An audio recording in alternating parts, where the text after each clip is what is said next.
ये जो बुलडोज़र वाली बात कही गई है, उसके लिए मैं इतना कह देना चाहता हूँ कि पूर्व में हमारे समाज के इतने ऐसे वाक़ये हैं, इतने लोग हैं पीड़ित। अगर मैं बलिया की बात करूँ, आपके हेमंत यादव, उनके हत्यारों के ऊपर आज तक बुलडोज़र नहीं चला है उनके घरों पर। या ऐसे टाइम पर वो बुलडोज़र जर्जर हो जाते हैं, उनका तेल ख़त्म हो जाता है। अगर तेल ख़त्म हो जाता है तो आप समाज को बताइए, समाज आपको तेल के पैसे दे देगा, तेल डलवाइए। लेकिन जहाँ चलने चाहिए वहाँ तो चलाइए। अगर यहाँ बुलडोज़र चला। सर क्या कहना चाहेंगे? मुझे ठीक है, खदेड़ा जा रहा है, यहाँ से हटाया जा रहा है। देखिए कप्तान साहब जो है खुद ही जो यहाँ के कप्तान साहब है देवरिया के एसपी साहब, वो खुद ही जो है वो सबको हटा रहे हैं। आप जो है ये आप देख सकते हैं कप्तान साहब यहाँ पर सबको हटा रहे हैं इस वक्त। और देवरिया में जिस तरीके का माहौल है उसको लेकर अब धारा 144 लागू कर दी गई है। जी हाँ, देवरिया के फतेहपुर में 6 लोगों के हत्याकांड के बाद लगातार वहां पर राजनीति और माहौल दोनों गर्म हो रहे थे। ऐसे में प्रशासन ने धारा 144 लागू कर दी। आपको बता दें कि देवरिया में प्रशासन ने प्रेमचंद यादव के घर नापी का काम किया, यानी कि घर को लेकर नापजोख की गई और पता करने की कोशिश की गई कि आखिर ये घर कितने लीगल जमीन पर है, इलीगल जमीन पर है। और इसको लेकर वहां पर कुछ लोग इकट्ठा होते हुए नजर आए। पुलिस उनको खदेड़ा करते हुए नजर आई। यही नहीं, कुछ नेता भी बाहर से पहुंचे और उन्होंने ये दावा किया कि अगर बुलडोजर चलता है तो बहुत बुरा होगा।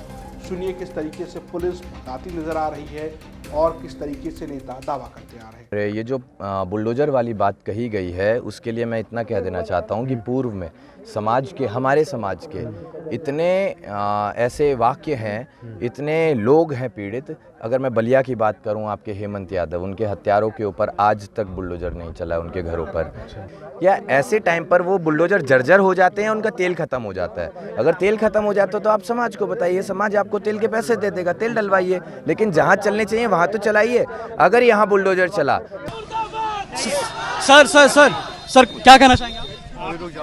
मुझे ठीक है, खदेड़ा जा रहा है, यहाँ से हटाया जा रहा है। देखिए कप्तान साहब जो है खुद ही जो यहाँ के कप्तान साहब है देवरिया के एसपी साहब, वो खुद ही जो है वो सबको हटा रहे हैं। आप जो है ये आप देख सकते हैं कप्तान साहब यहाँ पर सबको हटा रहे हैं इस वक्त। और ना सिर्फ ये, बल्कि अगर आप देखेंगे तो नापी को लेकर प्रेमचंद यादव के वकील ने कई किस्म के आरोप लगाए हैं, वो भी हम आपको सुनवाते हैं। स्थलीय निरीक्षण में सर्वेक्षण किया जाता है कि जो इन्होंने रिपोर्ट लगाई क्या वो सही है या गलत है। तो पहली रिपोर्ट इनको खुद दुविधापूर्ण लगी है, तभी इन्होंने दूसरा जो है स्थलीय निरीक्षण किया है।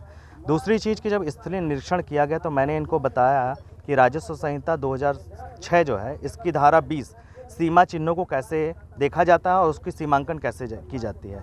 साथ ही साथ मैंने इनको कुछ आदेश की कॉपी भी लगाया था कि कम से कम 2 सीवानी पत्थरों के साथ में इसकी पैमाइश की जाए। लेकिन इन्होंने मेरी बात नहीं सुना और कहा कि प्रशासनिक दबाव है और हम उसके जरिए जो है हमारे काम में आप हस्तक्षेप न करिए। तो कहीं ना कहीं मंशा कुछ जाहिर होती है और हम आपत्ति दाखिल करेंगे। हमें एक समय मिलेगा, आपत्ति दाखिल करके आगे कार्रवाई की जाएगी। कुल मिलाकर इस नापी के बीच जो गहमा गहमी हुई, जिस तरीके से लोग इकट्ठा हुए, उसके बाद देवरिया के फतेहपुर गांव में धारा 144 लगा दी गई है प्रशासन की ओर से। हम आपको बता दें कि देवरिया में बीते 2 अक्टूबर को पहले प्रेमचंद यादव की हत्या हुई। आपको बता दें कि प्रेमचंद यादव और सत्यप्रकाश दुबे के बीच 12 बीघे जमीन को लेकर लड़ाई थी। कहा जा रहा है कि सत्यप्रकाश दुबे के भाई अपने ज्ञान प्रकाश दुबे से ही 12 बीघे की जमीन को लेकर विवाद था, जिसके बाद ज्ञान प्रकाश दुबे ने जमीन सत्यप्रकाश दुबे से हटकर बेच दी प्रेमचंद यादव को, जिसको लेकर सत्यप्रकाश दुबे में नाराजगी रहने लगी और उन्होंने एक दिन, ये कहा जाता है कि 2 अक्टूबर को प्रेमचंद यादव से मुलाकात हुई या प्रेमचंद यादव उनके घर गए। हालांकि इस मामले में पुलिस जांच कर रही है, क्या किसी ने बुलाया था या वो खुद गए थे।